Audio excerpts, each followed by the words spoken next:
Boxing fans here with Simon Jordan. Simon, you called it when I spoke to you before. Yeah, Just talk to me about that fight. well, obviously my first starting position was I thought Amir was going to have the speed, but when it came down to it, after I saw him at the weigh-in yesterday, Kell just looked a different animal. From the first round, Kell just took over the fight. Too much power. His timing was too good. Amir didn't have any speed, any timing, any punch resistant left, but he was so brave. But he needed to do more in that fight. And just the more Kell poured on, the more it looked about not if, it looked when. I'm surprised, quite frankly, that Amir got to the 6th round. I mean, Jim White's very happy because he put a bet on the 6th round, right? I'm not because I bet on Amir. But where Kell goes now, I hope he fights Eubank Jr. I hope Eubank Jr. gets in a real fight.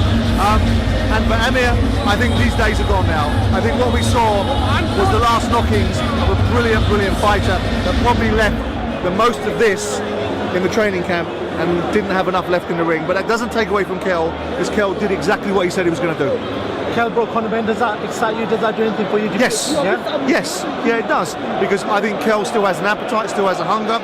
Obviously, he's damaged, but he left it a lot in this fight, put a lot into this fight. But I still think this fight's in Kell, and I think Eubank Jr., Kell Brook stepping up to 160, Kell can do that. I don't think he should be fighting Conor Ben. I think Conor Ben's on a different trajectory. But Kell Brook, Eubank Jr. would really interest me. It played up to the fight that we were talking about before. Yeah, it did. I mean, it's a good fight for the fans. On television, it would look great. From here, it looked like Amir was taking a beating, and his bravery was there to be seen.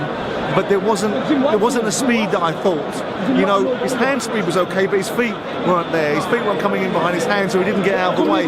But Kell, you can't take anything away from Kell, because I said Kell was going to get beat, and I said to Kell he was going to get beat. So I'm going to apologise to him and his dad, because what I saw yesterday changed my mind. I hope that I was wrong, but I was proven right on the second time round. So fabulous for Kell, and we look back on Amir's career rather than look forward to it. Perfect. Simon Jordan, always a pleasure talking to you. Thank you so much, sir.